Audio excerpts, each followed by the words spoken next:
Fala galera, estamos aqui com mais um episódio, 13º episódio do Tauro Podcast. Nosso programete aí, quinzenal agora, eu acertei, tá gente, é quinzenal mesmo, que trata de esporte, autoestima, bem-estar e saúde masculina. Nós estamos aqui hoje com o meu colega, Dr. Vinícius. Bom dia, Vini. Bom dia, estamos aí para mais um episódio, né? Hoje um assunto que eu gosto bastante, porque acho que os desafios da mente aí são bem importantes, né? E tô com uma expectativa excelente aí para esse episódio de hoje. Agradecendo então também aos nossos patrocinadores, Clínica Cirúrgica Sapiranga e Mais Verde Gestão Ambiental. Vamos iniciar então pedindo, clica no sininho lá para saber quando tem novidade, tá? Nos segue, compartilha nosso conteúdo e manda tua pergunta. Não importa o assunto, a gente vai conseguir encaixar num bate-papo bom. Queria então agora dar meu desejo de bom dia ao meu amigo, meu ex-terapeuta que eu fugi, Augusto Kauer. No Instagram é Rotina de Atleta Psi. Segue ele lá, vocês vão ver muito conteúdo bom. O Augusto, ele é formado em psicologia e ele dá ênfase hoje à psicologia do esporte, formação de atletas. Cara, bom dia. Bom dia, Alex. Bom dia, Vinícius. Bom dia a todos que estão nos assistindo. É um prazer enorme, né, te agradecer já de antemão aqui, Alex. Tô gostando muito do trabalho de vocês de acompanhar. Eu clico no sininho, já clico na curtida ali, já faço essa... Gente, vocês precisam entender uma coisa. Esse programa aqui, ele foi uma gestação, tá, gente? Porque nós começamos a marcação desse programa em março. E conversamos em março, e as agendas não fecharam, e falamos em abril. Aí o Augusto mora numa cidade que foi muito afetada pela enchente, ele teve problemas pessoais naquele momento da enchente. Bem no dia que estava agendado, a região dele inundou, né? Então a gente cancelou tudo. E agora, por fim, chegamos ao nosso parto aqui, a nossa experiência, nasceu o programa, Vini. Isso aí. Augusto, bom, eu já te conheço há algum tempo e tu me conhece mais às vezes do que eu. Então eu tenho realmente, cara, eu tava com saudade de ti, é um prazer muito grande te ter aqui.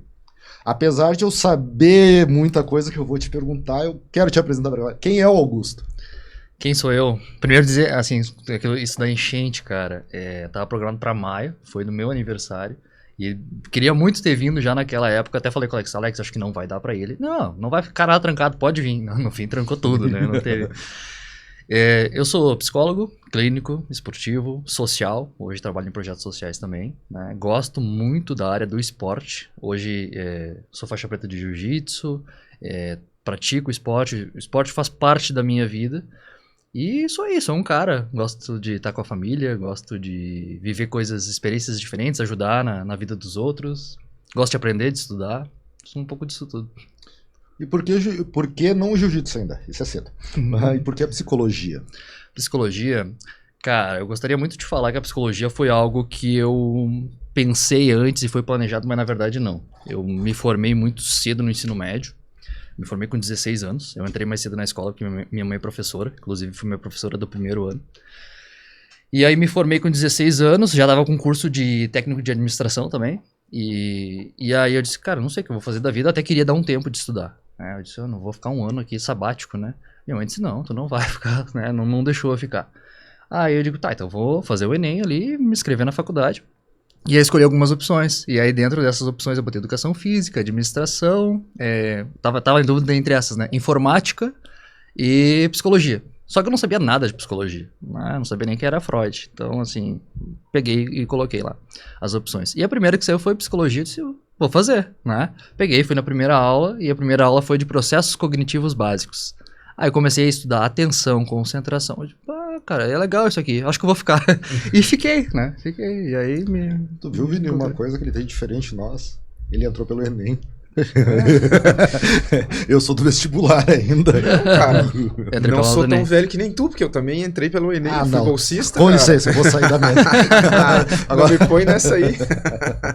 Mas é interessante... No caso, então, é só a cara de acabado. Pô, não me denuncia, né, cara? Bom, médico, né, cara? Plantonista, não tem como o cara não ficar acabado. Mas, assim, vê que interessante, assim, que geralmente a gente diz que a gente não gosta das coisas, mas a maioria das coisas que a gente diz que a gente não gosta é porque a gente não conhece, né? E aí tu vai conhecer a fundo uma área e acaba vendo a beleza da coisa e toca a ficha, né? Hoje em dia eu nunca digo que eu não gosto de alguma coisa nesse sentido do aprendizado sem ir lá ver como é que é, testar, né?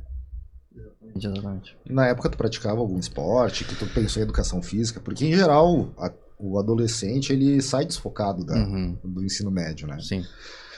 E uma das coisas que ele mais gosta naquele momento é jogar bola, é praticar o esporte. Então ele já pensa, eu vou unir o útil ao agradável, vou fazer educação física. Eu queria ser médico do esporte quando eu entrei na faculdade.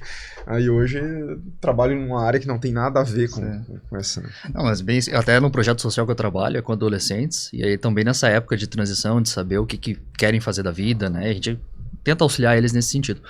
Na época, eu pensei em educação física porque eu sempre gostei muito de esporte, né? Eu fiz esporte desde cedo, fiz escolinha de futebol quando era criança. Meu sonho era ser jogador de futebol, né? Depois tive uma lesão no joelho, não tive suporte, e aí mudei de ideia, né? Aí parti para a parte das artes marciais. Comecei a fazer boxe na adolescência, depois fiz um pouco de Muay Thai, MMA, e aí no fim o Jiu-Jitsu eu aprendi só na faculdade mesmo. E o esporte sempre me ajudou muito, até queria contar uma coisa pra vocês, assim, e acho que eu nunca falei sobre isso, na verdade, na internet. Eu acho que o podcast, como fala de saúde, fala saúde masculina, eu acho que é interessante também falar, né, sobre isso. Eu tenho uma síndrome que se chama síndrome de Tourette. Não sei se vocês já ouviram falar. Sim. Síndrome de Tourette. Não, aí que tá. Sem graça. Aí que tá. Eu não grito. Aqueles que gritam. Só que, cara, na minha adolescência isso foi terrível. Terrível porque eu tinha que me controlar demais, gastar uma energia absurda pra não fazer um tique vocal, um tique motor, porque eu não queria parecer diferente, né? Mas eu sabia que tinha algo errado, mas nunca me vi como inferior a ninguém. E aquilo pra mim foi um sofrimento muito grande. E o que me ajudou? Me ajudou o esporte. Porque foi ali na época de 14 anos, mais ou menos, que eu descobri que eu tinha uma coisa errada, né? na época, assim. E eu, o que eu vou fazer pra aliviar isso? E eu descobri que o esporte me aliviava. Diminuía a ansiedade, diminuía os tiques motores, os tiques vocais. E aí foi aí que eu me apaixonei pelo esporte, pelo movimento. Então, desde essa época, né, que eu comecei a me apaixonar pelo movimento esportivo. Muito interessante isso. Essa informação a gente não tinha conhecimento, né? E me traz algumas coisas do dia a dia hoje, né?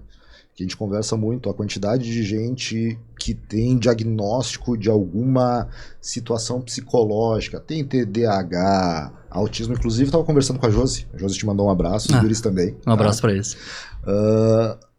Até fazer um parênteses, eu estava em terapia um tempo, convidei ele para treinar.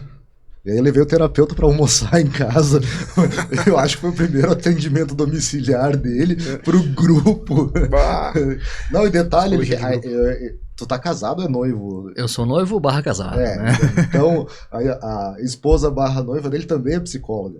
Ele gostou tanto da gente, ou ele achou que a gente tem tanto problema que ele quer levar ela junto pra uma análise lá em casa. Não, vamos corrigir, senão me prejudica, né, Alex? A gente tinha dado um tempo do acompanhamento, né, ali. Sim. Mas o que acontece? Isso até foi aí, abrindo um outro parênteses, né? Pra mim foi muito difícil. Na formação da psicologia, a gente tem até um estigma, assim, de que quase que você não pode ser uma pessoa, né? O psicólogo é como se fosse uma entidade, e se eu te ver na rua, eu me sinto culpado. No começo da faculdade, no começo da formação, cara, era isso. Uma vez eu vi um paciente e eu fiquei tão tenso com isso, que eu disse, meu Deus, e agora como é que vai ser isso no processo clínico dele? E, então, pra mim, isso... Depois, claro, com muito estudo, com mais experiência, a gente vai desconstruindo algumas coisas. Mas a primeira vez que eu entrei no tatame pra rolar com um atleta que eu tava acompanhando, pra mim foi uma quebra de paradigma. Porque eu disse assim, será que isso vai prejudicar? Será que isso não vai prejudicar? E depois eu vi que, cara, a relação ficou melhor. Consegui falar de outras coisas. Ele me viu como um humano, né? E isso facilitou em muitas coisas. Então, nessa época, a gente tinha dado um tempo, já fazia um tempinho. Aí eu fui treinar e eles, cara, vamos lá em casa. Isso vai comprometer? Não, tá. Beleza. Porque hoje, o que o nosso conselho ele diz, tá? Até tem gente que fala assim, psicólogo não pode atender alguém próximo. O que não pode, na verdade? Não pode tu atender alguém em que a tua relação vai prejudicar o processo terapêutico daquela pessoa. O resultado clínico que você vai ter. É claro que você não vai ir no churrasco, não vai ter essa relação proximal com com a pessoa que você vai acompanhar. Mas você pode ter uma relação, né, e frequentar às vezes os mesmos lugares, desde que isso não atrapalhe o processo de acompanhamento. Então, sempre um cuidado ético em relação a isso, né? Não, eu coloco muito como... Foi uma brincadeira que eu fiz com o Augusto, eu sempre faço com ele, né? Tanto que quando eu encontro ele em algum lugar, eu digo, e aí, Augusto, tu tá bem, e eu como estou, né? Mas não, realmente, a gente já tinha feito a pausa do acompanhamento, então já estava noutra fase. Depois ele foi lá e deu uma palestra pra gente na academia. E essas barreiras, assim, com o profissional da saúde, elas vêm caindo, né? Na medicina também era assim, né? Existia eu entrei na faculdade há 20 anos atrás, então existia também essa imagem do médico ultra frio, né? Vestido de branco. Eu tinha professor que ainda usava branco na época. E aí hoje em dia a gente trabalha uma relação muito mais humana com o paciente, porque isso melhora os resultados, né? Então assim, tu entender que o teu terapeuta, teu médico também é um ser humano, que entende a tua dor, que passa pelas mesmas coisas que tu, claro que dentro de um critério, como tu falou muito bem, isso ajuda na adesão do paciente ao tratamento, né? E agora, claro, né? Existe todo um critério do psicólogo e eu acabo acompanhando bastante o trabalho da Arlete, que é a psicóloga que trabalha comigo na clínica. Agora o Rodrigo também é um psicólogo novo que entrou lá. Assim, eles têm uma capacidade, né, de gerenciar isso, né? Então, assim, tu pode ser muito humano com o teu paciente, mas desde que isso não prejudique o atendimento dele, né, a evolução dele ali na terapia. Porque é uma relação profissional, né, mas ao mesmo tempo o que acontece? Hoje chegam em mim assim, muitos atletas pela identificação, né, por eu ser praticante de jiu-jitsu, por eu defender o esporte, então essa identificação é necessária. E acontece que às vezes chegam pessoas que, cara, bate o santo, né? E aí o Alex falou, a gente hoje tem uma relação de amizade, né? Então, hoje eu considero meu amigo. Obrigado. Eu já te disse isso no passado, né? Mas... Cara, amizade é uma coisa que vai transpor qualquer barreira, né? Futebolística, religiosa, profissional, não tem jeito. Quando é pra ser amigo, diferenças à parte, tu não consegue não ser amigo da pessoa, né? Não tem jeito. Mas eu acho que isso é o conceito principal da amizade, né? É uma escolha que tu faz e uma aceitação. Porque ninguém é perfeito, todo mundo tem defeito. E eu vou dizer pra vocês, no passado meus melhores amigos eram aqueles com quem eu tinha mais ranço. E depois eu descobri que porque a gente era muito parecido e tinha muitos valores em comum, e acabava eu tendo que concorrer com aquela atenção. E no momento que tu entende que não é uma concorrência, e sim é um caminhar de mãos dadas, fica muito mais fácil de aceitar. Então a maior parte dos meus amigos antigos, eles vieram inicialmente de uma bronca. E aquela bronca virou uma amizade que hoje, eu sempre digo, se eu for me atirar lá do Morro Ferrabras em Sapiranga, de Asa Delta, eles estão lá com paraquedas pra me esperar. Sim. É que às vezes é difícil a gente conviver com a gente mesmo, né? Se a pessoa é muito parecida com nós. Mas eu acho que isso é a pior parte, e eu acho que é por isso que existe tanta depressão e tanta ansiedade. Porque quando tu começa a introjectar teu sentimento e começa a te culpar das coisas, e muita gente ainda tem esse pensamento ou de autopiedade ou de automutilação, né? Não sou merecedor e tal. Eu acho que essa barreira acaba te levando para depressão. Tu te cobra demais, a pessoa se cobra demais, a pessoa se exige demais, tem pena demais de si mesmo, então acaba querendo com que aquela atenção dos outros venha para esse caminho, né? E sempre que eu falo de cadeira, que eu achava que eu era um coitado, e quando eu descobri que eu era o único responsável pela minha felicidade, tudo mudou. Então, com certeza. Fica muito mais fácil quando a gente tira a terceirização da responsabilidade, né? Muda a posição, né? Muda. Quando tu passa a ser realmente o escritor, diretor, ator principal e o público da tua vida, fica bem mais fácil de viver, gente. Quando tu espera que tu tenha uma plateia grande, bota a responsabilidade da direção no outro, acha que o roteiro não é tu que escreve, que é destino, é muito mais difícil, porque tu trabalha numa aleatoriedade muito grande. Eu não sei vocês, mas eu também tenho uma coisa que foi uma virada de chave na minha vida, que é entender que ninguém deve nada pra nós, né? Então, isso é muito bom, cara. A gente tá aqui fazendo podcast e tudo, e ele é pra quem se interessa. O cara que não se interessa pelo que a gente fala, ele não nos deve nada, porque tem milhares de outras coisas pra ele fazer na vida dele, e tudo bem, entendeu? Então, assim, tu entender que o mundo não te deve nada. Na verdade, se a gente for olhar no saldo, provavelmente a gente deve bem mais para outras pessoas que nos ajudaram, que nos trouxeram até aqui, do que o contrário. Então, assim, isso também, para mim, foi uma coisa que revolucionou a minha vida, entender que as pessoas não me devem satisfação nenhuma. Não, e com isso tu baixa a expectativa também, Exatamente. Né? Então, e quando assim, tu reduz a expectativa, é muito mais fácil de administrar teu sentimento. Com certeza. Porque eu acho que a expectativa é uma daquelas situações assim que tu tá botando o desejo daquilo que tu queria fazer nas costas do outro. Então, novamente, tu terceiriza uma responsabilidade. Uma coisa que acontece, né? Até esse papo é bem interessante. Costumo dizer que a gente fica bom naquilo que a gente treina, né? E a posição que a gente se coloca também é um treino. Quando eu acabo me colocando ou terceirizando a culpa, achando culpados, me colocando nessa posição de inferioridade, né? E eu faço isso por longos períodos, eu acabo, né, comprando essa ideia de que o mundo é ruim, né, de que a vida não vale a pena e que eu sou inferior, né, e que eu sou uma vítima. Então, assim, é claro que tem pessoas que a gente tem que analisar caso a caso, né, mas o que eu quero dizer é a postura a qual você treina para estar na vida, né, e você fazendo isso ao longo dos períodos é o que você vai aprender a fazer, né, assim como no jiu-jitsu, por exemplo, né, porque você repete tantas posições para ficar bom naquilo. Então, assim, ter uma postura de protagonismo na vida tem a ver também com o exercício de fazer isso dia após dia. E eu gosto muito de uma coisa que tu ensina para os teus atletas, que tu acompanha, que é a visualização mental. Que é trazer essa informação para tua mente, onde tu enxerga lá. Tu não te enxerga simplesmente no pódio, Vini. Tu te enxerga chegando lá, alcançando isso.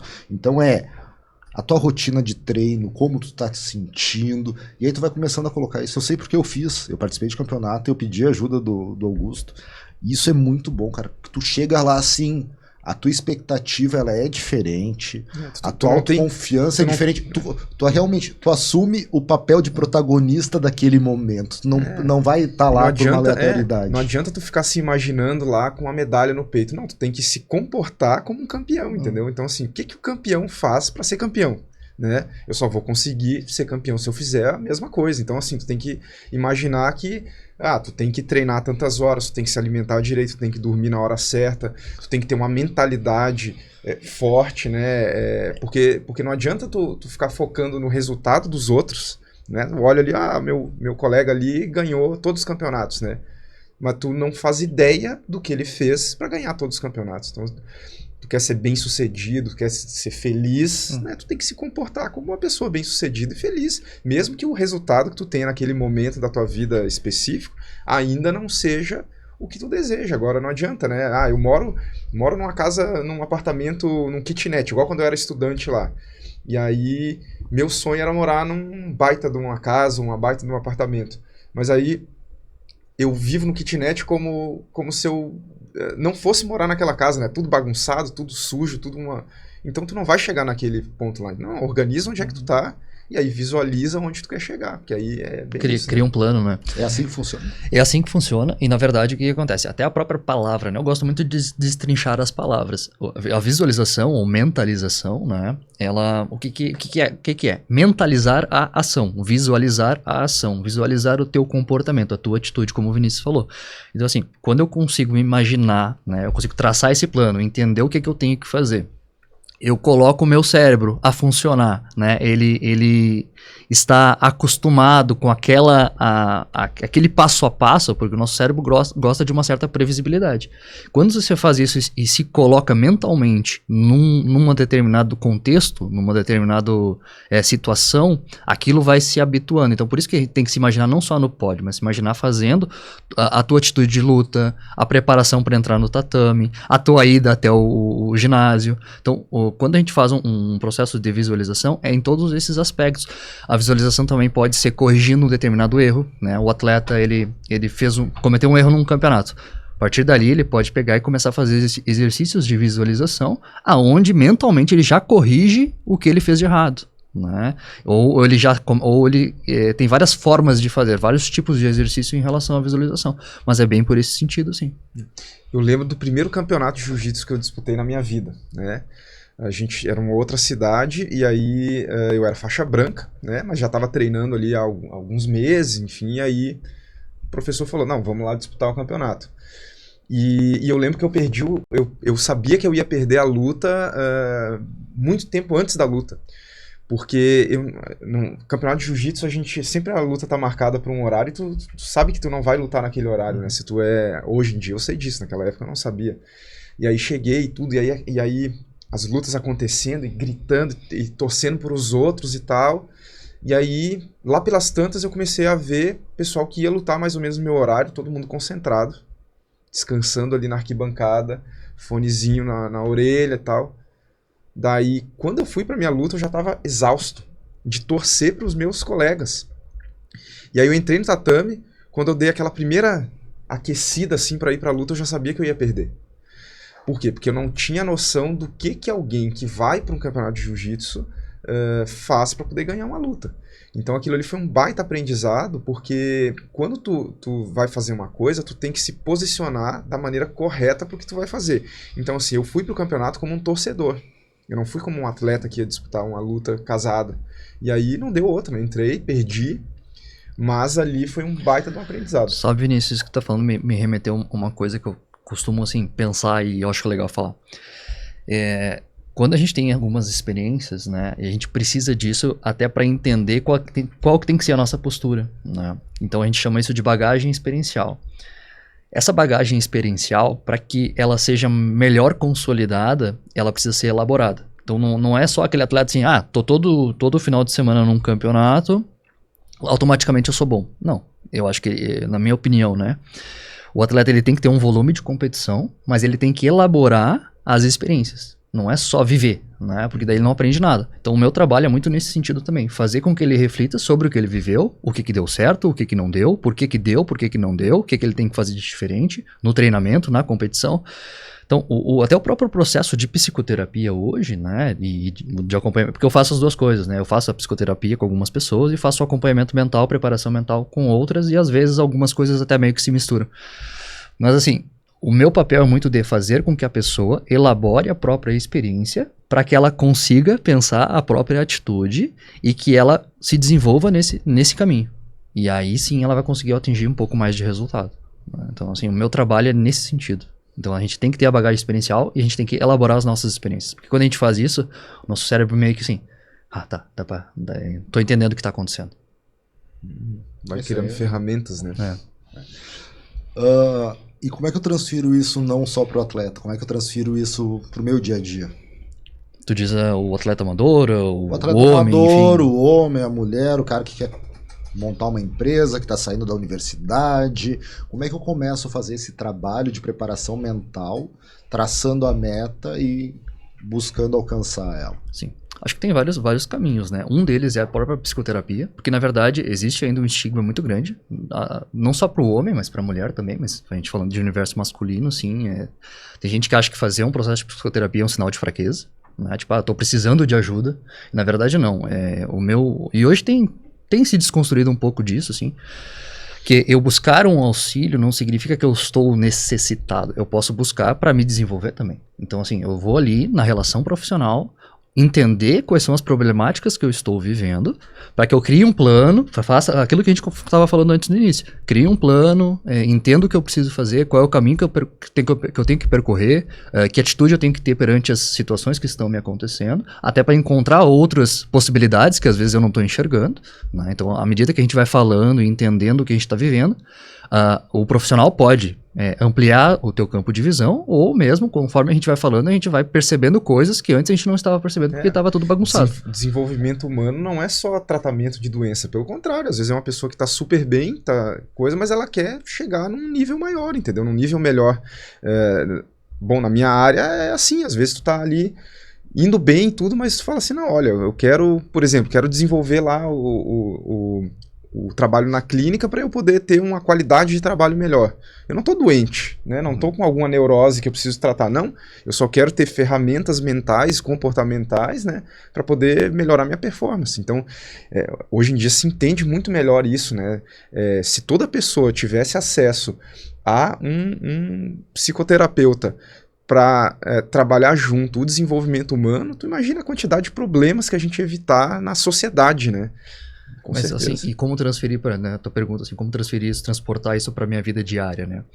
Eu acredito que o primeiro passo sempre é a consciência do que tu quer né, do que tu quer atingir, da consciência daquilo que tu tá vivendo, para daí tu traçar esse plano e começar a formar, né, as tuas ações elas serem coerentes com aquilo que tu quer alcançar, né, ou com a vida que tu quer viver. O que faz sentido para ti. E aí a gente entra na parte de formação de hábitos. Né? Eu preciso formar, até inclusive o meu nome do Instagram, né? Rotina de atleta. Eu pensei sobre isso, porque assim, o atleta ele tem rotina, e essa rotina ela precisa ser bem alinhada e desenhada, porque se uma coisa sai fora do lugar, já bagunça todas as outras. Então assim, o processo de rotina é importante, né? Na formação de hábitos em relação a isso. E se eu não sou atleta, né? Eu quero me desenvolver, eu preciso... Cara, eu nem quero tanto me desenvolver, eu não quero chegar num patamar X, mas eu quero cuidar da minha saúde, eu preciso ter formação de hábitos, eu preciso ter direcionamento de ações. Então, nesse sentido, eu acho que é importante transferir isso para a vida pessoal com essa consciência. Aí o desafio dessa nossa geração que está vindo aí, que tu até tem acompanhado alguns no teu projeto social lá, da hiperestimulação, ansiedade, aquela questão de não ter mais paciência para buscar, eles não têm mais uma perspectiva de longo prazo. Quando eu saí do segundo grau, o atual ensino médio, a gente saía assim, eu quero trabalhar numa empresa, assim. Então você vai fazer um planejamento mental simples de longo prazo. Hoje a gente vê muito jovem querendo entrar na empresa para ser chefe. Eles não querem ter chefe, eles querem mandar. Então, o resultado antes. O resultado antes do caminho. Isso gera um trabalho de ansiedade. E talvez por isso joga lá no início, quando eu te falei, quando a gente começou a conversar e que eu misturei os assuntos, dessa quantidade de novas neuropatias, sei lá, neuroses, onde explode o índice de pessoas com TDAH, explode o diagnóstico de pessoas autistas, né, inclusive adultos que são descobertos com autismo muito tempo já sendo adulto. Tem uma influência em como tratar isso, como gerar foco para esse pessoal, porque eu vejo muitos jovens sem foco. Sim. Muitas vezes eu preciso chegar num aluno, até nos meus filhos, e dizer, cara, foco. Tá viajando de novo, foco. Mas aí quando tu enxerga eles sentados em algum lugar, eles estão com 3 telas, fone de ouvido, WhatsApp, olhando TV, jogando videogame, escutando música, então tá muito multifuncional, eles não têm mais foco. Como eu chego lá? Como eu boto minha esse em foco total? Bom, acho que eu volto de novo na questão da consciência, né? E eu acho que meio que tu já relatou tudo, qual que é o diagnóstico aí, né? Qual que é o estilo de vida. Então, assim, a gente tem que alterar alguns comportamentos dentro da família, né? Para que consiga uma dinâmica diferente. E quando tu estava falando, eu estava pensando no termo, né? Paralisia por escolha, né? É que nem quando tu vai num restaurante, assim, tem tanta coisa que tu não sabe o que escolher. Eu vejo muita gente com dificuldade de escolha para qualquer coisa. Sim. Tu quer comer arroz ou quer comer massa? O que tu achar melhor. Mas é que hoje é isso, assim, existe o fácil acesso a tudo, né? Porque na nossa época, assim, né? Eu sou um pouco mais novo, mas eu não sou mais jovem, né? Até 29 anos o Estatuto da Juventude. A nossa geração ela é muito interessante porque a gente viveu um mundo que não existe mais, que é o mundo mais analógico, e só que a gente sabe lidar com as tecnologias atuais, né? Muito estranho isso, porque... É que a gente pegou a evolução, né? Mas assim, na nossa época a gente tinha que esperar para ver o programa que a gente queria. Isso. A gente tinha que esperar, muitos, né, os pais cobravam os temas, então assim, a gente não tinha o filme que tu queria, tu tinha que às vezes alugar, né? O jogo que tu queria, tu tinha que esperar final de semana para ir buscar na locadora. Ninguém tinha dificuldade de ir numa locadora e pegar 3 filmes na sexta para devolver na segunda. Não, tu ia... Tinha que rebobinar. Exatamente. Isso era o pior, tinha que rebobinar, era na exatamente. Fita, tu ainda do DVD, da fita. Tu ia na locadora, pegava 3 filmes em 20 minutos, levava para casa e você assistia. Hoje em dia... Tu entra lá no streaming que tu assina. E não olha tudo porque tu encheu. A dificuldade de escolher um filme. Eu passo por isso. Eu vi uma das podcasters do Vênus Podcast dizendo: eu não sou confiável. Eu não me lembro o nome dela, depois a gente vai encontrar isso. Eu não sou confiável. Eu queria playlist e não escuto ela toda. Então não confie em mim. A gente tem um volume de coisas, de acesso enorme. E não só o volume, mas como a recompensa rápida, né? Então, tipo assim, eu quero, eu tenho. Eu quero a comida. Até tu falou isso, acho que no primeiro episódio, né? Isso, do iFood. Então, assim, cara, se é tudo tão fácil... Por que eu não vou entrar como chefe, né? Quando eu entrar pro mercado de trabalho? Eu tenho uma piada uma vez que eu ouvi, que o cara chega assim... meu filho tá fazendo 18 anos, ele tem que trabalhar. Daí ele liga pro Bill Gates. Bill Gates, tem um cara aqui, ó, pra casar com a tua filha. Não, como assim? Ele é vice-presidente do Banco Mundial. E o filho olha assim com uma cara. Ele liga pro presidente do Banco Mundial. Tem um cara aqui pra ser teu vice-presidente. Quem? Ele é genro do Bill Gates. A estratégia é essa. Exatamente, é isso, né? Então eu tenho o celular na mão, eu posso tudo. Eu tenho cartão de crédito, eu posso... E aí não tem paciência pra assistir o comercial do YouTube. Não, e eu acho que isso é muito... Essa prática do marketing influenciando a mentalidade das pessoas é muito isso. Uma pessoa não tem mais paciência para assistir o comercial do YouTube, ela paga pela assinatura do YouTube. Como não tem mais paciência para assistir um comercial que agora colocaram no Disney, no Netflix, ele paga uma assinatura VIP, Plus, não sei o que. Então a gente não tem mais paciência. É meio perverso isso, né? Totalmente. Porque tu cria um padrão de consumo gratuito para as pessoas que é péssimo. Então, assim, tá assistindo uma coisa que tu tem que prestar atenção. Nosso episódio aqui do podcast. Tem que, né? Ele tem início, meio e fim. E aí no meio do coisa surge uma propaganda, né? Pra poder obrigar o sujeito a ter que assinar uma coisa pra não ter a propaganda. Né? A propaganda é ali, tem uns que é 20 segundos, outras é 1 minutinho ali. Algumas tem o pular, algumas não tem o pular. Só que assim, na nossa época também, né? Tu ias ver uma sessão da tarde. Mas aí era 4, 5 minutos de intervalo. 4, 5 minutos de intervalo e tu ia no banheiro, tu tomava, tinha que esperar, não tinha que fazer, né? Hoje em dia tem essa opção de pagar, né? Mas aí são várias questões, né? Tipo, é o volume, é a recompensa rápida, o fácil acesso e também a cultura que é vendida em cima disso, né? Porque hoje em dia, na internet, todos somos campeões, né? Todos somos a nossa melhor versão, assim. Então, claro que ninguém transporta por ali os seus problemas, né? Mas é o ganho rápido, é ganhar o dinheiro sem o esforço, né? Então, assim, porque existe essa possibilidade, tem gente que consegue fazer isso com maestria, mas é o que se vende, aí as pessoas compram porque querem o resultado antes, né, do processo ali. Então acho que essa é uma cultura assim que se defende, então ninguém quer ser fracassado, ninguém quer trabalhar para conquistar algo, né? Todo mundo quer ser Todo mundo obrigatoriamente tem que ser bem sucedido e o conceito de ser bem sucedido ele é muito diferente da vida real, né? Parece que nas Olimpíadas de 2028 100 metros rasos vai ser de mão dada. Para que ninguém corra mais rápido. Aí todo mundo vai ser campeão e todo mundo vai ser feliz, né? Então assim, ó, não existe felicidade na derrota, né? Sim. Meu filho é competidor e fizeram uma competição na escola, num evento lá, ele ficou enlouquecido. Que ele ganhou de todo mundo, ganhou a mesma medalha que o rapazinho que ficou sentado chorando num canto que não queria participar, entendeu? Então, esse nivelamento por baixo incomoda, me incomoda ao menos. E outra, uma coisa assim que eu falar que eu acho que é importante assim pra galera ter acesso, e até eu acho por isso que eu comecei falando sobre a minha síndrome, né? Porque a gente tem medo de mostrar as nossas fraquezas, né? Cara, independente da pessoa que eu acompanho, seja um atleta amador, seja um empresário, seja o atleta que de alto nível, que é multicampeão, cara, a bagagem emocional, ela sempre é afetada por várias questões. Então, assim, todo mundo tem os seus medos, os seus monstrinhos, né, que não transparece para as pessoas, mas tu pode ter certeza que existe. Então, assim, só que as pessoas não mostram, né, não deixam transparecer porque é essa cultura, todo mundo tem que ser campeão, todo mundo tem que mostrar a melhor versão. É claro, tu não vai ficar... o espaço ali, na verdade eu tenho acesso a isso porque é o meu trabalho, né? Preciso acessar esses pontos com a pessoa se sente confortável para trazer. Mas em tese, isso deveria ser encarado até de uma outra forma, porque quando eu mentalizo, a gente estava falando da mentalização antes, eu mentalizo eu sendo campeão, eu me sinto sendo campeão, em tese talvez seja isso que iniciou essa questão de autoexposição, hiperexposição, ostentação, e que as pessoas eles querem se enxergar daquele jeito. Mas aí tá faltando tudo que tu falou agora. O caminho, o como alcançar. O pessoal faz isso sem uma preparação mental. Aí começa naquela questão assim que entra dentro do dia a dia do Vinícius agora, né? A pessoa que precisa fazer uma perda de peso, tá no tratamento lá, fez a bariátrica, daí tá triste, hoje eu vou comer porque hoje pode, eu me esforcei demais, hoje eu mereço.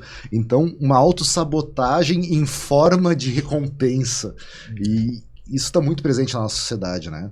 Ou tu vê assim, a pessoa vai jantar com o namorado, a namorada, o marido e tal, e antes da janta não pode comer porque tem que tirar a foto perfeita, né? Então tá se parando de viver o momento, de entender o momento para expor o momento. É. E esperando like.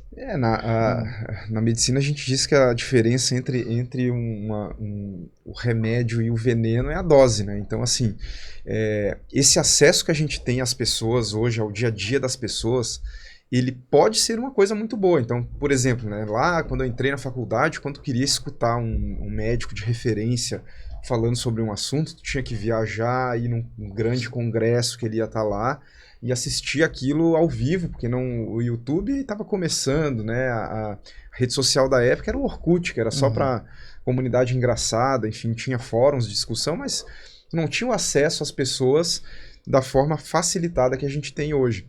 Então, se tu usa as redes sociais, né, e essa exposição para o bem, né, para uma coisa positiva, pode ser interessante. Então, eu acompanho um profissional que eu admiro para eu entender um pouquinho como é que é a rotina dele, tudo para saber como eu posso aplicar isso na minha própria vida. Isso pode ser muito bom, mas aí eu tenho que ter juízo crítico para isso, porque é aquilo que a gente estava dizendo, ninguém vai para a rede social, né, ou para o YouTube, ou enfim, mostrar a parte feia da vida, né? Porque primeiro que a gente tem a nossa própria vergonha das coisas e a nossa própria autopreservação. Então tu não tá ali para ficar mostrando todas as tuas fraquezas, todas as tuas deficiências. Segundo, porque ninguém curte isso, né? Então tu não tem assim um reforço positivo das coisas. Mas, ao mesmo tempo, tu pode entender que é assim e aí pegar aquela pessoa que tu segue e entender que aquilo que ela tem não caiu do céu. Ela teve todo um processo, toda uma história de vida, toda uma série de dificuldades para chegar ali, que é o que no marketing até digital eles chamam da jornada do herói, né? Assim, o cara não chegou ali do nada. Mas hoje o pessoal, foi aquilo que a gente falou, eles não estão mais interessados na jornada.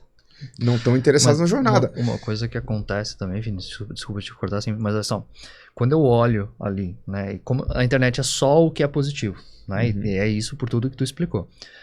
Mas quando eu vejo uma parte só da vida da pessoa a qual eu admiro, né, enfim, é meu colega de trabalho, é meu concorrente, enfim, sabe? Eu enxergo aquela parte ali e pro nosso cérebro ele não consegue ver só uma parte. Ele tem que imaginar como é o resto. E esse resto, por a gente projetar, é só algo positivo. Pois ele só se baseia na informação que ele teve. Exatamente. Ele projeta, ele enxerga o verde, ele joga tons de verde ao redor. É que nem, assim, um atleta, né? Pô, eu vou lutar com um cara. Aí eu vou lá, eu acesso o perfil do cara, só vai ter o quê? Vai ter os highlights dele. Aí eu vou dizer, pô, esse cara é um monstro, né? Tu não vai pensar que ele já sofreu uma lesão, tu não vai pensar que ele já sofreu uma perda, que ele pode estar com medo antes das lutas, entende? Tu vai imaginar só o... Eu gosto muito do depoimento do Marcos Bochecha, tá? Só 13 vezes campeão mundial de jiu-jitsu peso absoluto. E, inclusive, eu reassisti um dos primeiros podcasts do Verdun com ele, agora, assisti essa semana para conversar com um aluno meu. E ali ele fala umas coisas muito interessantes, né? Primeiro, ele perdeu 8 campeonatos antes de conquistar o primeiro. No 6º, ele pensou em desistir. E aí o professor disse pra ele, tu pode desistir, cara, bem tranquilo. Vai demonstrar tua fraqueza. Ou tu é forte, vai lá e treina mais. Te foca mais. E ele focou mais. E aí ele disse que ele tem um amigo que é muito... aquele humor mais tóxico, aquele humor que contraria, né? Né? E ele ganhou o primeiro peso absoluto dele, né? Daí o amigo dele chega pra ele assim, tudo bem, mas ganha ano que vem de novo pra demonstrar que não foi sorte. Entendeu? Sim. Então tu tem sempre esses, entre aspas, haters, que no caso ele não era um hater, que era um estímulo diferente, ou mesmo influências diferentes que podem te jogar pra cima ou pra baixo.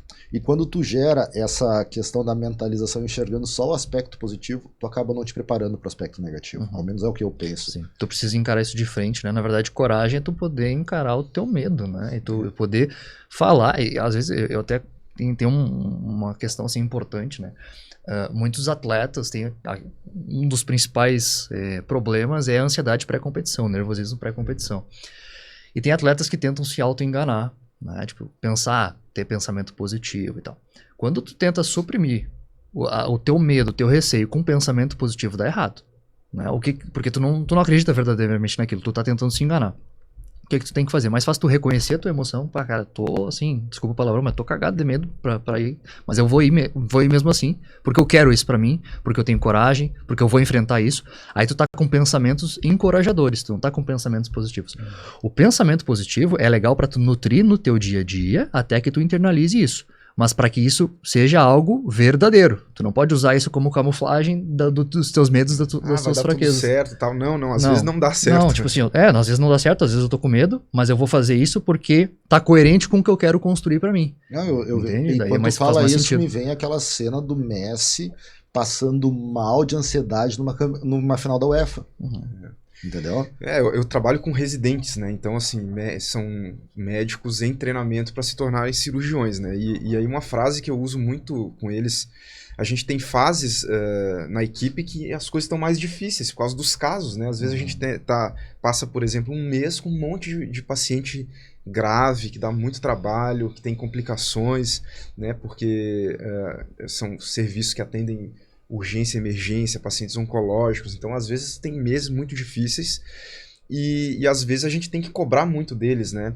E aí, claro, são seres humanos e tudo, e às vezes o residente fica bicudo com a gente, assim, por uma cobrança que tu fez e tudo, e aí eu digo pra eles, olha, eu não tô aqui pra elogiar vocês, porque nenhum médico que tá treinando pra ser cirurgião vai evoluir sendo elogiado.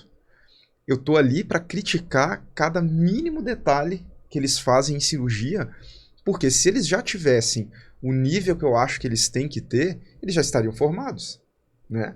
Então, assim, é óbvio que eles não têm o nível que eu quero que eles tenham, porque eles estão em formação, então eu não tô lá para elogiar eles. É o treinador deles. Eu tô lá para cobrar deles melhoria. Eu posso fazer reforço positivo de algumas atitudes? Posso. Devo fazer, inclusive, porque senão o sujeito acha que ele tá fazendo tudo errado 24 horas por dia, isso também não dá certo, ele vai entrar em depressão e vai desistir. Mas eu não tô lá para elogiar e falar assim, nossa, como tu é um bom cirurgião e tal. Tu nem é cirurgião, na verdade, ainda. Né? E a outra coisa é isso, é a questão da ansiedade. Às vezes eles entram para fazer uma cirurgia que eles sabem todo o caso, eles se prepararam para fazer aquela cirurgia, estudaram toda a técnica e eles sabem como fazer porque eles já viram muitas vezes a gente fazer. Só que às vezes o nervosismo, o medo de fazer alguma coisa errada atrapalha demais. Aí eu chego, pego na mão deles e falo assim, ó, calma, eu tô aqui. Nada do que tu vai fazer a gente não consegue resolver, e antes de tu fazer alguma coisa que vai prejudicar esse paciente, eu não vou te deixar fazer. Então relaxa, faz o que tu estudou, né? E o que tu tiver dúvida, eu vou te ajudar a fazer. Aí eles respiram, se acalmam, e aí a cirurgia corre super bem. E aí tem muitas vezes que é muito bonito até de ver isso. Um residente que ele não é um cirurgião formado ainda, faz uma cirurgia que tu não faria melhor do que o que ele está fazendo. Justamente porque ele entende que ele tem respaldo ali e que ele tem que ter calma para fazer aquilo. E aí as fichas vão caindo e o cara adquire uma habilidade que na semana anterior ele não tinha. E é legal, né? Tu tá elaborando a experiência dele ali também, né? Porque quando, antes de cometer um erro, tu já corrige, tu vai acompanhando esse processo e ele vai entendendo pra evoluir essas habilidades. Isso, tornar aquilo ali um padrão, né? Então, assim, o cara errou uma vez, errou na segunda, a gente corrigiu. Lá na terceira, ele já dá o ponto sempre daquele jeito certo, porque ele aprendeu, ele caiu a ficha ali. Entendeu? E o ponto importante, né, aí também eu pensei em outra questão quando tava falando, que é a questão da exposição, né? O melhor tratamento para ansiedade hoje é a exposição. Eu preciso, claro, no meu ritmo, às vezes com um certo planejamento, me expor àquilo que eu tenho medo, né? Me expor a situações adversas para que eu adquira habilidade. É difícil, Alex? É difícil, mas é... famoso sair da zona de conforto, né? Que todo mundo ainda não cheguei nela, então... Pra mim, a minha saúde mental tá bem boa, porque eu ainda não alcancei a zona de conforto. Cara, eu tô nessa... Falar pra alguém que treina jiu-jitsu sobre zona de conforto é meio complicado. Eu aprendi uma frase diferente, até uma delas foi com o Augusto, né? Que é encontrar conforto no desconforto, saber viver, encarar, superar o desconforto e entender. Tá doendo ali, tá, mas tá doendo porque eu tô aprendendo, porque eu tô melhorando, entendeu? Isso aí é difícil, mas é uma coisa interessante, assim, de trabalhar. Mas muitas vezes o difícil de tu sair da dita zona de conforto não é só medo, é ego, né? Também. Então o ego, assim, porque hoje eu tô numa situação X, minha empresa tá bem e tal, meu empresário pensando... Não preciso investir e inovar. Aí o concorrente do lado inova, saiu da zona de conforto, se expôs. se capacitou, se preparou, mexe com o mercado. Eu não vou ser perfeito na primeira, né, cara? Não. Assim, eu vou assim, cometer falhas ali no processo. E como eu convivo com essa falha, eu acho que como eu levanto dessa falha, eu acho que isso aí é uma grande questão de preparação mental. É saber que sempre vai ter alguém melhor. Eu sou cirurgião, sempre vai ter um cirurgião melhor do que eu. Mais experiente, mais habilidoso. Não existe tu achar que tu vai ser o melhor de todos, né? Então se tu sabe que sempre tem como melhorar, porque tem pessoas que são melhores do que o que tu faz, tu tá sempre em evolução. Eu, por exemplo, eu nunca... eu tento nunca me associar a trabalhar junto com pessoas que são piores do que eu. Então, porque aí eu paro de evoluir, entende? Então hoje, por exemplo, eu tenho duas colegas que trabalham comigo que são excelentes cirurgiãs e que em muitas áreas elas são muito melhores do que eu. Né? E eu não me considero um cirurgião ruim, pelo contrário, né? Modéstia à parte, eu sou um profissional bem adequado. Mas elas, em algumas áreas, são muito melhores do que eu, e isso me faz sempre estar olhando para frente. Sempre tem um detalhezinho para melhorar. Mas sabe, Vini, que assim, ó, eu trabalho com um TCC, que é Teoria Cognitivo-Comportamental. E o que a TCC vai dizer? Que o que importa da situação é como tu interpreta ela e como tu te coloca nela. Por isso que a gente falou de atitude antes no início. Conviver com pessoas melhor que tu só vai ser interessante se tu entender como lidar com aquilo. Porque tu falou, vai ter cirurgiões que são piores, ter cirurgiões que são melhores, né? Vai ter atletas que são piores, vai ter atletas que são melhores. Aí tem uma diferença entre a comparação e a inspiração. Porque se eu me comparo, né, entendo que aquele atleta é melhor do que eu, seja pelo nível de experiência, pelas características físicas, etc. E eu vou me comparar, eu vou me colocar para baixo. Né? E aí, me colocando para baixo, eu me sinto mal e eu não evoluo. O que eu posso fazer em relação a isso? Eu posso olhar para aquela pessoa, entender o que ela fez de bom, me inspirar no processo dela, para daí eu construir as habilidades, né? E ter motivação para crescer. Então, assim, eu uso aquilo para me inspirar. Tipo, ela é melhor que eu, ele é melhor que eu. Cara, como é que eu posso chegar no nível dele? O que eu posso aprender com essa pessoa? O que ela tá fazendo diferente que eu não tô fazendo? Sabe? Eu acho que essa diferença entre comparação e inspiração é uma coisa que volta e meia eu acabo trocando essa ideia com os atletas também. A comparação ela é inevitável. Eu acho que isso é inevitável. Por mais que tu diga assim, não, eu sou autossuficiente, a comparação é inevitável. Mas tu tem que aprender a fazer a comparação do jeito certo. Comparar certo. E existe um fator que a gente sempre compara errado, que é eu com o outro que tá muito à frente. Que aí envolve aquela questão de tu achar que aquela pessoa, ou tu acha que a pessoa tá lá na tua frente e ela não merece, não, ela tá ali também porque ela é filha de fulano, ou também porque ela recebeu tal coisa de mão beijada. Tá desmerecendo o processo dela. Desmerece o processo do outro. É. Então assim, ó, tu não cresce pelo teu mérito, né? Pelo demérito do outro. Então, aí assim, que tá, isso aconteceu Vou trazer agora para o meu micro-universo, né, que é o jiu-jitsu das crianças. Isso aconteceu numa situação de pré-graduação, onde a gente fez as listas de graduações, e uma pessoa disse assim, eu acho injusto o que está acontecendo. Meu filho treina mais que o filho do fulano, e os dois vão ser graduados igual. Eu disse, mas o que tu esperaria que acontecesse? Eu acho que o fulano não deveria graduar. Isso é bizarro. É bizarro. Daí eu disse, mas por que tu não te foca na tua situação, no teu mundo, e deixa o fulano viver o mundo dele? Porque eu não tô comparando a tua situação com a dele, eu tô comparando ele com ele. Tu com tu, o teu universo com o teu universo. Tu precisa ser o teu próprio ponto de referência. Exatamente. É onde eu estava. É que isso é difícil de fazer. É difícil. E a pessoa entendeu isso, ela disse... Foi um pouquinho difícil, eu disse, imagina o seguinte, tu tem uma irmã gêmea, um irmão gêmeo, tá? Certo? E vocês estão sempre se comparando e sempre competindo, vocês não estão treinando junto. Como é que tu vai saber que tu tá melhor? É quando tu tá melhor que ele, vocês dois não sabem amarrar o sapato. Tu amarra o sapato no dia X às 5 horas da tarde, e ele amarra o sapato no dia Y às 5:02 da tarde. Quem é o melhor? Tu porque fez mais rápido, fez mais cedo? Ou ambos evoluíram? Claro. Só que um evoluiu 2 minutos a menos que ele. Ou, e se ele fizesse isso daqui a 7 dias? Tu seria melhor que ele. Por isso, eu posso dizer que tu é melhor, ou tu foi melhor do que tu antes de tu saber amarrar o sapato. E pra mim conta mais o tu contigo mesmo. Nos estudos, por exemplo, é assim, cada pessoa tem um tipo de inteligência. Então, cara, para tu ter o resultado vai ser o mesmo, né? Então, a gente tem uma prova, né? Todo mundo tirou 8. O resultado daquelas pessoas foi 8, igual.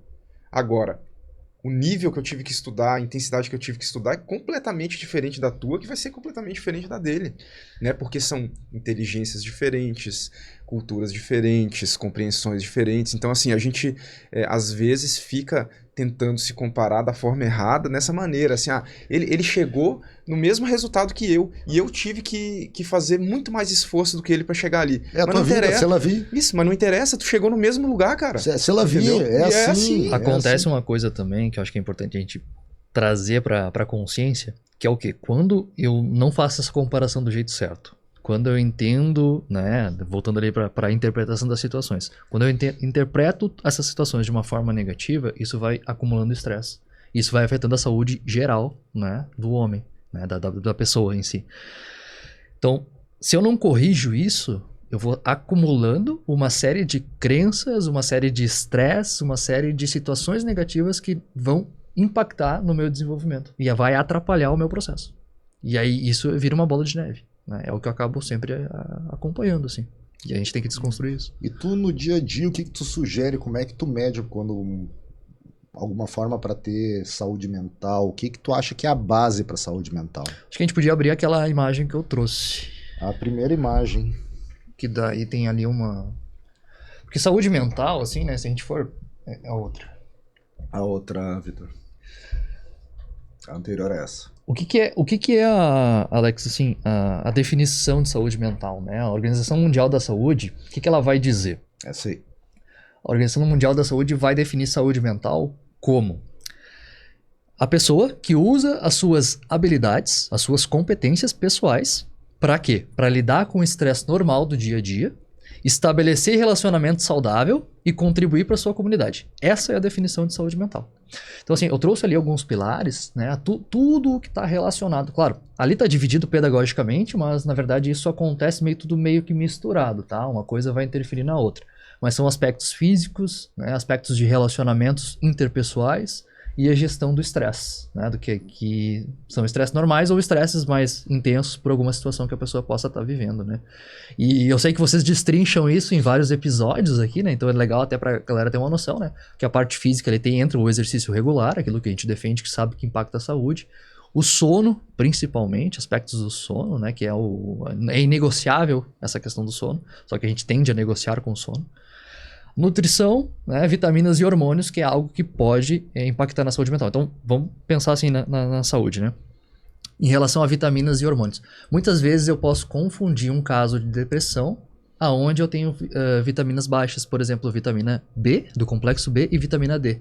Essas vitaminas baixas vão causar muitas vezes letargia, vão causar um baixo vigor, irritabilidade. Então, assim, isso pode ser confundido com sintomas depressivos. Então, é interessante, antes da gente fechar um diagnóstico, fazer uma avaliação geral física, tá? Então, esse é um ponto, acho que, importante trazer pra galera, assim. O meu ambiente, né, os meus relacionamentos, eu consegui estabelecer conexões verdadeiras, eu me senti pertencente. Vocês até falaram em algum episódio sobre a adolescência, Pertencimento. né? Do pertencimento. Isso não é só para adolescência, tá? É para nós adultos também. Sentir-se uma pessoa útil, né? Quando a gente fala de autoestima, o que é se sentir com autoestima? É eu sentir que eu sou uma pessoa de valor. Porque autoestima é um termo mais popularizado, né? A gente fala ali de autoimagem, autoeficácia, né? Alguns outros termos dentro da pessoas psicologia. tendem a achar que é só a questão da imagem. Só a né? questão da imagem, de eu me achar bonito. Não, a autoestima tem a ver com que eu me sentir uma pessoa de valor. E para eu me sentir uma pessoa de valor, eu tenho que pertencer e eu preciso entender que tu me reconhece enquanto sujeito. Né? Eu preciso saber que eu sou útil para você e para minha comunidade. Então entra lá no conceito da OMS. E principalmente, né, gerir o estresse. E aí, claro, na nossa vida geral, né, e na vida esportiva do atleta, o estresse é o grande pepino, né? O estresse é o que mais pesa. Porque daí tem a pressão, autopressão, tem a pressão dos treinadores, tem a pressão da torcida, às vezes a pressão da família. Cada caso é um caso, mas o estresse é uma coisa que a gente precisa muito aprender a gerir. Então, assim, basicamente eu trouxe alguns pilares, né? Claro que cada um desses poderia ser um podcast único, mas eu achei interessante a gente entender o quão amplo é esse conceito de saúde. Isso é muito interessante, porque acaba juntando, como ele disse, alguns episódios nossos estão aqui dentro. Sim, né? Muita coisa legal nossa aqui dentro. Junta, e por isso que eu forcei a pergunta para poder entrar. Vou dizer que eu tô super lisonjeado, que eu acho que tu também tá, porque ele viu todos, né? Então, assim, tem referências de todos, então a gente vê que as conversas estão sendo úteis, né? E interessantes para quem acompanha. A ideia de vocês foi sensacional, assim, fica bem feliz de poder falar para esse público, né? Porque tem muito estigma em relação ao cuidado da saúde masculina, né? O homem tem aquele perfil de ser invencível, inquebrável, poderoso, dominante. Eu preciso ser assim. Se eu não for, eu sou fracassado. Exatamente. Então, assim, se eu não posso ter a fraqueza, se eu não posso ser um fracassado, eu não posso me conectar com nada que me deixe vulnerável. E por eu não me conectar com o que me deixa vulnerável, eu não consigo trabalhar com isso, eu não consigo lidar com isso. Então, assim, por isso que os homens não procuram ajuda. Ou quando procuram, já tá num nível absurdo, assim, de... Isso aqui fecha muito com uma outra coisa que eu li antes do episódio, que eu tenho quase certeza que tu conhece, que é o paradoxo do chimpanzé, The Chimp Paradox. Né? Que vai trocando lá. Que vai trocando lá os seus... Exatamente, né? Explica pra nós o que é o Chimp Paradox. Vou deixar pra você, Paulo. O Chimp Paradox, foram os neurocientistas que estudaram, né? Que nós temos três... eles estudaram a nossa mente como se fosse um chimpanzé e um homem fazendo atividades. Tá?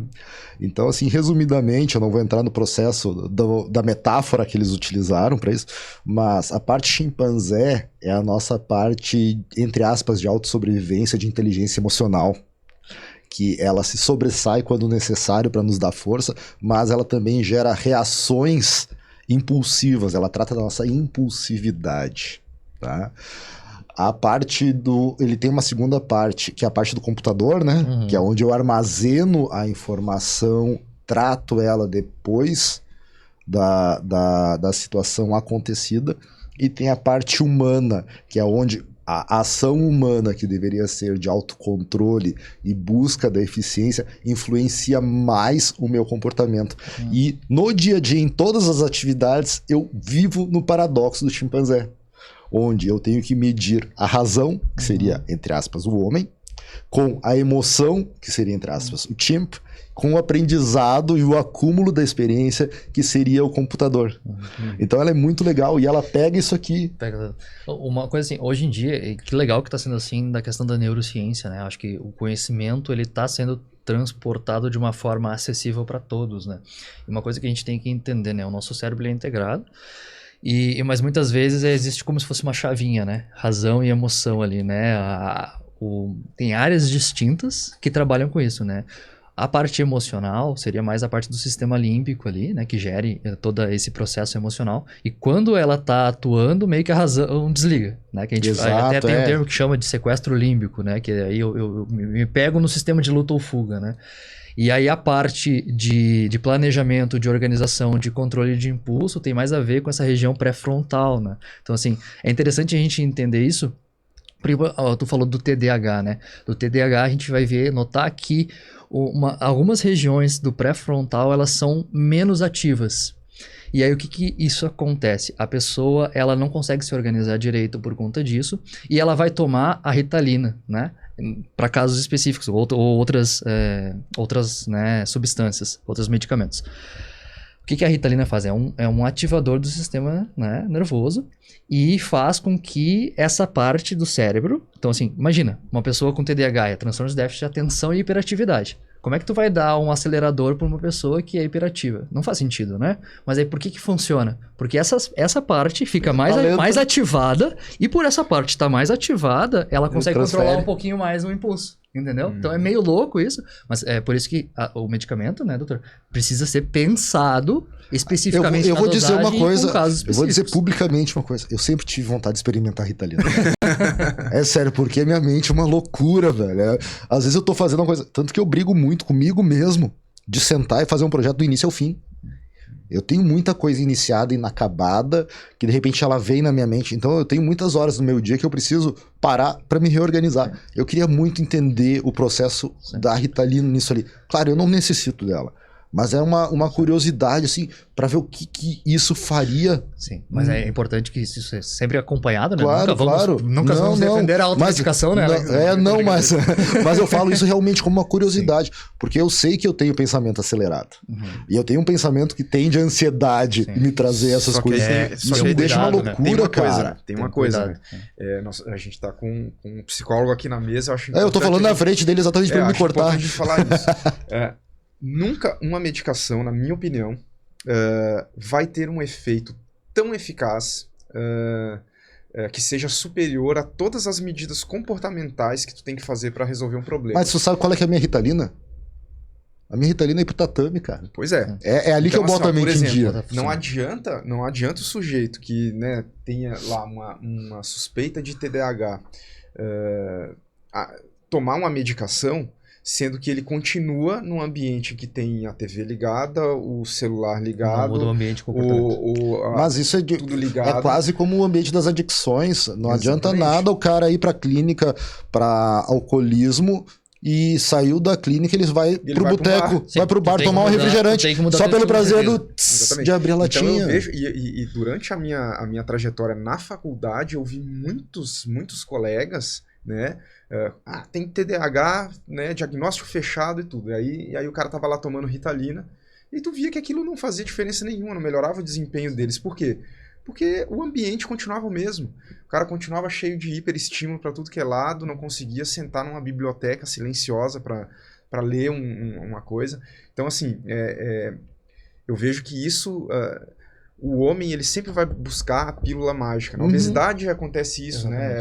Mas nós já falamos sobre isso no episódio, né? Como é que tu fez pra emagrecer? Foi uma pílula mágica. Na faculdade teve eu não digo conhecido, foi um caso que circulou na faculdade que a pessoa não conseguiu apresentar o TCC dela porque estava com excesso de medicação no corpo, né? E aí bugou, né? Bugou o sistema. Então, assim, medicação tem que ser para casos específicos, com a dosagem correta e pensando nos efeitos colaterais. Porque, assim... muita gente que toma Ritalina e por buscar assim, pílula mágica, né? Ou, enfim, a gente tá falando de um medicamento, mas aqui estamos comentando sobre todos, né? Existem efeitos adversos, então as pessoas muitas vezes sofrem com outras questões, né? Ansiedade em relação a esses medicamentos, a automedicação é um baita problema, né? Então tem que ser bem acompanhado, e não é com psicólogo, é com psiquiatra. Né? Vale lembrar que tem medicações desse tipo que causam dependência química, né? O teu cérebro se acostuma com aquela substância, com aquela dosagem, para de fazer o efeito. E tu acaba tendo que aumentar a dose, então é uma coisa importante. E outra, tem situações, e a neurociência é bonita por causa disso, que são situações comportamentais simples que têm, às vezes, mais capacidade, por exemplo, de ativar o teu córtex pré-frontal do que uma medicação, né? Então, às vezes, tu tá num ambiente em que tu coloca um tipo de música que se tu for lá e fizer uma imagem do teu cérebro, vai estar super ativado o teu córtex pré-frontal, porque aquele tipo de música te faz ficar mais concentrado. Tem um estudo muito interessante sobre música em bloco cirúrgico, que eles estudaram os cirurgiões que gostavam de operar ouvindo música, compararam com cirurgiões que não gostavam de música e os tipos de música. Eles viram que, geralmente, quando tá tocando rock, o cirurgião fica mais concentrado. Concentrado? Sim. Então, a minha playlist é uma playlist de rock para operar, porque isso me faz entrar num nível de concentração enorme. Lá Isso, exatamente. Então, nos treinos de jiu-jitsu, eu modulo meus alunos faixa branca pela música. Então, eu introduzo no treino, quando eu quero a atenção deles, é uma música mais calma, e eu trago eles pra mim, sempre na linha do rock, ou senão como é que é? Hardneja Sertacore, que é um rock sertanejo, né? Na hora das lutas, se eu quero uma luta mais focada, é um tipo de música. E se eu quero ver o pessoal suar mesmo, aí eu agilizo a música, eu boto músicas com estímulos, não me toca, agora o bicho vai pegar. Então entra assim, e isso tem uma resposta muito louca, de ficar sentado ali olhando a mudança de perfil no rosto quando começa. Eu digo, vai começar a música, bate a mão e prepara. Começa Mas isso é científico, né? Essas músicas que tem batidas, mas elas realmente aceleram a energia ali de dar uma potência, um isso vigor, no treinamento físico, né? Esses dias eu vi um treinador falando sobre isso também, falando sobre mitos e verdades sobre treinamento físico, e ele fala, não, é verdade que se tu coloca um tipo de música que tu gosta na hora de quando tu tá treinando, o teu rendimento ou uma música que tu gosta e que faça, tipo assim, provoca uma sensação boa, mas para ritmos mais acelerados tem que ser essas músicas mesmo, de rock mais pesado e ritmado, né? Tem que ser um ritmo mais intenso e com umas... Não, e ele precisa ter a batida. Aquele pico do grave ali, ele é muito importante. Eu consegui correr, as minhas primeiras provas de corrida, eu tive que correr com música e tinha que ser essa música estimulante, para que meu batimento cardíaco acompanhasse, entre aspas, e a métrica da música acompanhasse com a minha métrica de corrida. Então, assim, tu bota a mesma métrica e tu consegue criar... Tu acaba, entre aspas, esquecendo o cansaço físico porque tu tá indo por essa métrica. E uma coisa interessante, o Steve Peters, que foi quem criou o paradoxo do chimpanzé, ele colocou que uma das formas de controlar o chimpanzé é o exercício físico. Porque ele era treinador de equipe olímpica britânica. Então, ele controlava a parte impulsiva dos atletas, trazendo pra razão, botando eles no exercício físico. Eu queria falar uma coisa sobre isso, assim. Todos nós, né, enquanto seres humanos, nós temos alguns limites, né? Então, se nós todos aqui saímos para correr agora, nós vamos correr até uma distância. Um pouco mais, um pouco menos, mas a gente tem um limite. Com requisito a energia mental, a gente também tem um limite. Então, quando a gente, mesmo que a gente busque assim, prazeres rápidos ali, de ficar rolando o feed das redes sociais, buscar prazeres rápidos, querendo ou não, a gente está tendo prazer, mas a gente está gastando a nossa energia mental. E às vezes, quando a gente precisa investir naquilo que deveria ser feito para ser coerente com o estilo de vida que a gente quer viver, com aquilo que a gente quer buscar, a energia ela foi se esgotando também. Não sobrou nada, né? Não sobrou nada. Então, o dia inteiro vendo vídeo no YouTube, aí depois, agora eu vou estudar pra prova. Não, tu tá... as pessoas, tô me sentindo cansado, mas não fiz nada. Não, na verdade, tu fez, né? Tu gastou energia mental com aquele conteúdo ali e, na verdade, tu nem processou, porque se a gente for pensar assim, tu tá rolando vários vídeos, de quantos tu lembra quando tu fecha o celular? Às vezes não lembra de um, sabe? Ou um no máximo. Mas a dopamina do jogar pra frente, ela é estudada, né? Ela é estudada, esse movimento aqui, ele produz tanta dopamina. É que a rede social é pensada pra captar a tua atenção. Para te prender ali. Mesmo. Tanto que agora que a gente aprendeu a usar algumas ferramentas aqui, eu mando pro Vinícius algumas análises ali, eu digo, olha só, tantas pessoas olharam o troço por tantos minutos, olha o público, olha a curva. Cara, seria ingenuidade a gente achar que aquilo não é feito pra isso. Pra isso, né? É o pontinho vermelho do celular ali demonstrando a notificação. A internet é uma disputa intensa e constante por atenção, né? Eu fui levantar alguns dados para poder trazer aqui pro pessoal também, né? E pensando assim, né, nessa questão de próprios transtornos mentais e diagnósticos, a gente tem uma média de diagnóstico na população brasileira de 5,8% em casos depressivos. Isso dá mais ou menos 11,5 milhões de pessoas. E para ansiedade é 27%. Então, sei lá, dá uns 55 milhões de pessoas. É muita gente, né? Muita gente mesmo. Então, por exemplo, tem um estudo da Organização Mundial da Saúde que diz o seguinte, foi antes da pandemia, o estudo foi feito em 2017. O que diz esse estudo? Nós ganhamos pódio, né? Um pódio ruim. O Brasil, ele é considerado o país mais ansioso do mundo e terceiro lugar em sintomas depressivos, em casos depressivos. E isso foi antes da pandemia. Pós-pandemia, a gente não tem os estudos atualizados, no geral, mas a gente sabe que impactou negativamente, né, significativamente os casos de transtornos, de problemas psicológicos. Você joga por terra aquele mito, né, de todo mundo feliz no país tropical. Ou ansiedade é frescura. Cara, eu tô no primeiro lugar do mundo em casos de transtornos de ansiedade. E a gente tá falando de transtornos, né? A gente não tá falando... Mas, em geral, tem tanto porque se considera a ansiedade uma frescura. O pessoal não busca tratamento. Cultura. Acho que Mas quando é que é a diferença da ansiedade, aquela ansiedade crônica, para aquela ansiedade assim, meu filho atrasou, eu tô com falta de ar porque meu filho atrasou, é o nervosismo, aquela microansiedade. Tu já sabe que a gente falou disso, né? Mas é interessante estar perguntando para os outros, né, Alex? Assim, a ansiedade é um sistema que é normal do corpo, né? É importante a gente ter ansiedade porque ela é um mecanismo de sobrevivência. Então, a ansiedade, ela te ajuda a planejar as coisas e sobreviver no mundo, tá? Então, assim, se eu vier aqui, né, pro podcast sem nenhum tipo de ansiedade, eu vou talvez falar só besteira e não vou agregar em nada. Então, eu preciso ter um certo nível de ansiedade para vir aqui fazer uma coisa boa. Por isso que eu não te mandei a pauta. Então, assim, por que eu preciso atravessar a rua com ansiedade? Senão eu posso ser atropelado. Então, a ansiedade, ela tem essa função importante. Quando a gente está falando de ansiedade patológica, a gente está falando de algo que vai causar prejuízo para a pessoa e um sofrimento significativo. Tanto que quando a gente vai avaliar transtornos mentais, a gente avalia os sintomas, né, a frequência dos sintomas, a intensidade dos sintomas mais o sofrimento da pessoa e os prejuízos que está causando para ela ou para as outras pessoas ao redor. Porque às vezes a pessoa não sente o prejuízo, mas as outras pessoas sentem. Então a ansiedade, enquanto patologia, enquanto transtorno, é aquela ansiedade que ela é mais intensa do que o normal e que ela vai causar esse sofrimento e esse prejuízo. Então a gente está falando desses 27% de pessoas que têm, né, uma questão significativa. Fora, né, claro que às vezes a pessoa passa por uma ansiedade mais ruim, vamos dizer assim, quando está passando por algum problema, algum estresse na vida. Momento. Pelo momento, daí pode ser uma coisa momentânea. Mas alguns transtornos, ele tem a ver com o funcionamento do paciente, né? Então, assim, é bom tu ter falado isso pra gente poder diferenciar o que é a ansiedade produtiva, a ansiedade que me move para algo, e da ansiedade que me prejudica e que me trava. Exatamente. E é importante entender isso para as pessoas não entenderem, não deixarem de achar que não pode ter ansiedade, né? Eu já cansei de atender pacientes, eu trabalhei em emergência há muito tempo na minha vida, e a impressão que eu tinha era isso, é que as pessoas cada vez mais acham que ter qualquer tipo de ansiedade é motivo para tomar um remédio. E geralmente assim, não é entender por que aquilo está acontecendo. Não, eu tenho que tomar um remédio porque eu estou me sentindo ansioso. Mas aí tu vai olhar, tá, mas o que aconteceu na tua vida pra tu estar ansioso aí pra tu achar que tu tem que tomar um remédio? Ah, não, eu vou fazer uma prova de concurso daqui a 2 dias. Poxa, mas é óbvio que tu vai estar ansioso, entendeu? Tu vai ter uma prova daqui a 2 dias. Anormal seria tu não estar ansioso. Exatamente.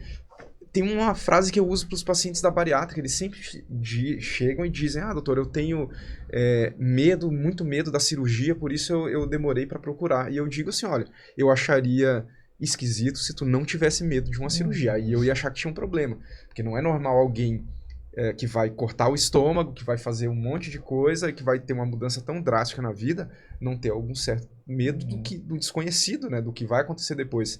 Então, é normal, né, ter ansiedade e o que não é normal é ter transtorno de ansiedade ou quando aquilo vira uma doença, né? Isso, ansiedade por si só não é uma doença, é um mecanismo de defesa.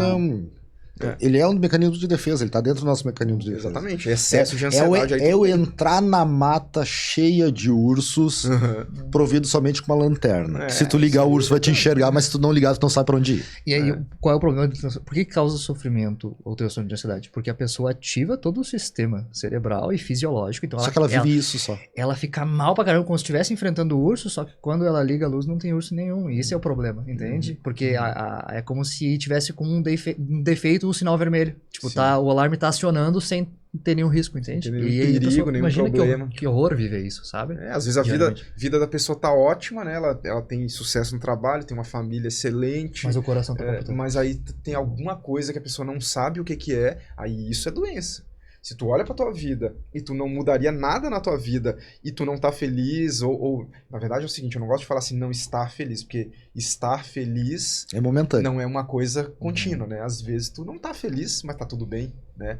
Mas assim, se tu olha pra tua vida, não tem nenhum problema e tu ainda tá se sentindo mal, aí é hora de tu procurar um psicólogo porque tem algum problema. E aí pode ser, assim, é importante fazer essa avaliação completa, porque é aquilo que a gente falou, às vezes baixa de vitamina tá influenciando no teu estado emocional. Às vezes tu não tá cuidando do teu sono, tu tá com irritabilidade, tu tá com alguns... altera toda a questão hormonal, percepção hormonal, tu tá com o intestino inflamado. Eu ia dizer, intestino inflamado, alimentação inadequada, excesso de carboidratos, então... Deixa eu contar uma experiência pessoal agora recente, eu comecei a fazer uma estratégia nova ali na minha dieta e eu tô fazendo jejum intermitente, então eu fico a manhã inteira sem comer, só vou comer meio-dia. Sabe o que aconteceu? Melhorou minha sensação de bem-estar de manhã, melhorou a minha qualidade do meu sono à noite, melhorou um monte de coisa, porque o que eu tava comendo à noite, né? E claro que eu mudei o meu jantar também, mas o que eu tava comendo de manhã tava me atrapalhando, tava me deixando cansado, inflamado. Dava letargia. E aí eu não entendia, poxa, mas o meu rendimento... Aí eu mudei isso na minha dieta, melhorou assim, 80%. Eu treinei muito tempo em jejum de manhã. Pra correr, pra fazer musculação. É errado, mas eu comia bem de noite, tá? Mas treinei muito tempo. Eram os melhores resultados pra tudo saindo do jejum. E aí que é engraçado, né? Porque assim, tem várias questões que vocês estão falando que são fundamentais. Intestino inflamado, né, vai absorção de vitaminas, produção de neurotransmissores, que muitos neurotransmissores estão no cada intestino. vez mais identificando novos, né? Exatamente. E assim, a questão do sono, né? Tipo, eu me alimentar com comidas pesadas, gordurosas, antes de dormir. Meu corpo vai ficar focado em digerir aquela comida do que ficar se recuperando, né? Então, assim, ele vai precisar fazer isso. Então, ter esse cuidado da parte da alimentação, não... tentar não se estressar tanto à noite, ou ficar muito no celular, porque tu tá ativando o teu cérebro no momento que tu precisaria estar desacelerando ele para descansar. Ninguém faz isso, né? Assim, é complicado essa questão, mas é uma coisa que a gente tem que botar algumas ferramentas que a gente vai desenvolvendo, por exemplo, a mudança de foco quando tu tá ansioso. Mudar realmente de foco. Aquilo tá me causando ansiedade, eu tenho isso pra mim. Não consigo dormir. Diz pro teu cérebro. Isso eu aprendi com o Sensei Rodrigo, cara. E ele dizia, ele não tem problema, ele dizia assim, eu não tenho problema pra dormir, Alex. Por quê? Eu digo pra mim mesmo, eu não vou resolver isso agora, não é nesse momento. Vou pensar em outra coisa agora, porque a resolução desse problema só vai se dar a partir de amanhã. E eu absorvi isso pra mim e eu mudo meu setup mental pra conseguir dormir. Nada, né? Porque não vai mudar, eu não vou resolver naquele momento. É a filosofia do Henrique Maderit, sabe? Aquele do sexta, pode olhar aí, sexta-feira, meio-dia, quem fez, fez. Quem não fez, agora não vai fazer. Relaxa, chegou o final de semana, tu só vai resolver na segunda. Né? E assim, a gente falou de sono, alimentação, o exercício físico regular é importante, até tem um dado que é legal, que é de Harvard, tá? Um estudo do ano passado. Sintomas depressivos podem ser reduzidos em até 25% e sintomas ansiosos até 35%. Então, assim, é um dado concreto e isso é um dos estudos que se tem em relação a isso, né? Então, assim, é comprovado que a atividade física regular pode impactar positivamente nessa redução, desde que tu faça uma atividade que minimamente tu goste, que tu se sinta bem naquele ambiente, né? Então, assim, isso também precisa produzir bem-estar. Mas por que às vezes o esporte, né? Então assim, pô, se fazer exercício físico é saúde, por que o atleta ele sofre, né? Porque daí é outras questões. Aí é competição, aí é competição, né? Aí tem o estresse envolvido. O atleta profissional, ele não é 100% saudável. Não, tem como ser. Aquilo ali é um trabalho de extremo desgaste. Demais.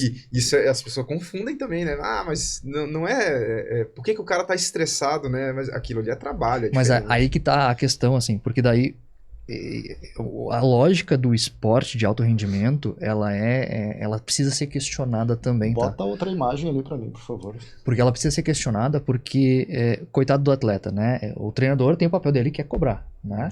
Claro, orientar, fazer... Mas assim, muitas vezes o treinador não está preparado para acolher e entender o processo do atleta e vai colocando só estresse ali. E o atleta não tem ninguém que faça isso por ele, que ajude ele a lidar com o estresse, né? E que promova a consciência para que ele cuide de tudo isso que a gente tá falando, alimentação, de sono. Teve um caso famosíssimo que é o da Simone Biles, né? Que recente, né? Que tá na maior... Ela tá na maior equipe de atletismo. Olímpica do mundo, que é a equipe dos Estados Unidos, né? Na melhor equipe de ginástica olímpica do mundo. E mesmo assim teve aquele problema de ansiedade, depressão, teve que ficar um tempo sem competir, né? Mas a da Simone Biles tem uma coisa assim também que na época todo mundo ficou falando, né? Todo mundo vira especialista quando acontece um caso assim. É um absurdo, né? Mas a Simone Biles teve uma questão, porque ela é muito resiliente, muito resiliente. A história de vida dela é fantástica, assim. E tem um documentário que se chama Atleta A, que mostra um pouco de alguns processos ali. Que, cara, é péssimo, né?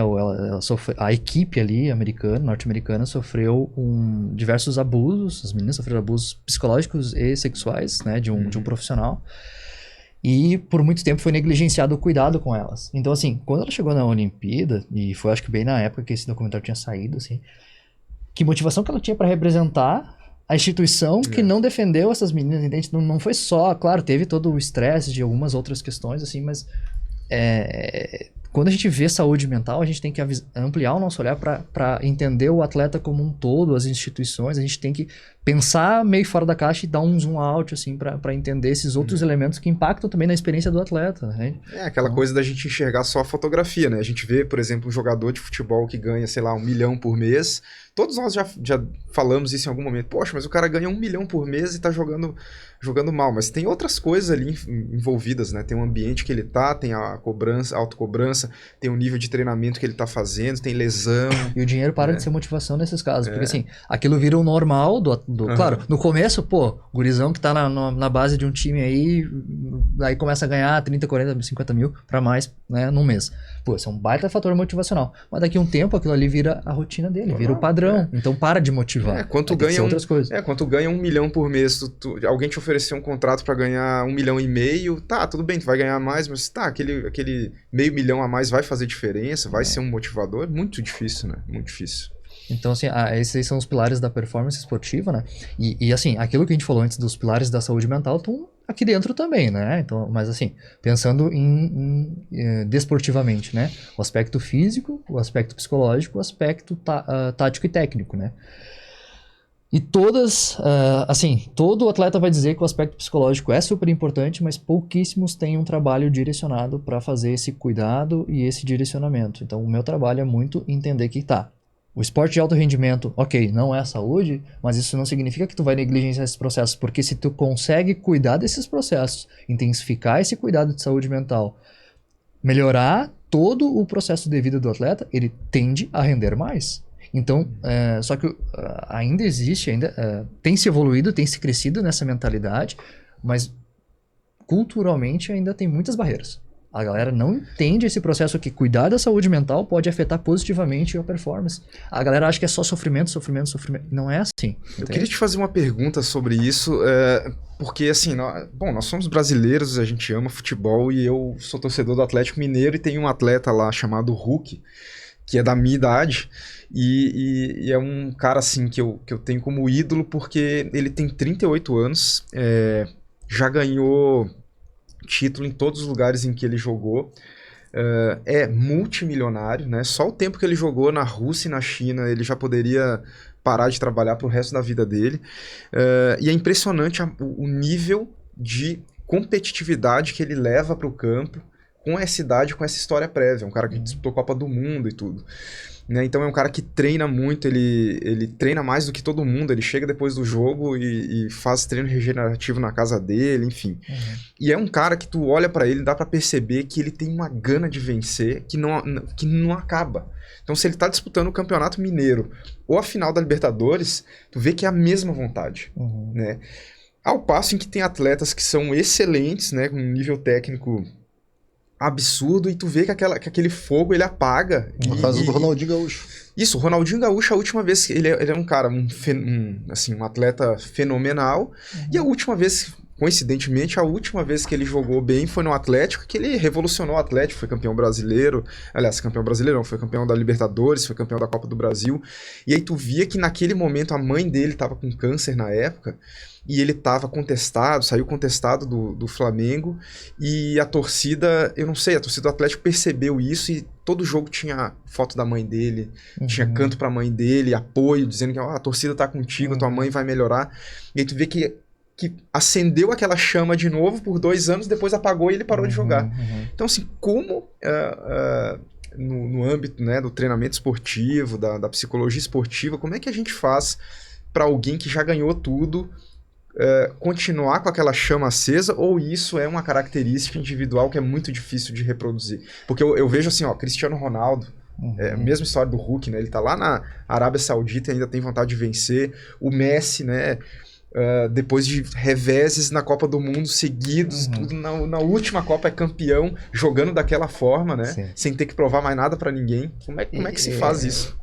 É um desafio, né? Eu sei que não é algo que tu tá esperando eu responder, mas assim, eu no projeto social que eu trabalho com crianças, passei Kung Fu Panda esses dias. E aí no Kung Fu Panda, o Pooh, que é o personagem principal ali, o mestre precisa ensinar Kung Fu pra ele, né? Ele precisa aprender aquilo. E ele pega e começa a treinar ele através da comida, porque era o que motivava. Daí, claro, daí no final ali do treinamento ele domina, ele não come, né? Ele diz assim, não preciso comer, eu dominei o meu problema. Mas assim, o que eu quero dizer com isso?